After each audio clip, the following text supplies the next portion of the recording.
กินมักนอดเด้อไม่ใช่เด้อมักนอดมักยิ่งเด้เนาะเวลาของเอิญมักนอดน่ะ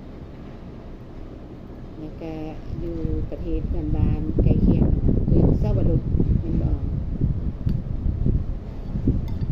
เพราะว่ายายมันอยากเป็นทองลูกเนี่ยยายก็มากิน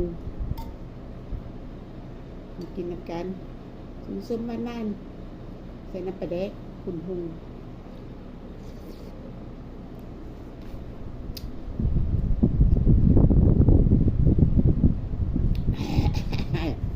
จุ่มๆๆ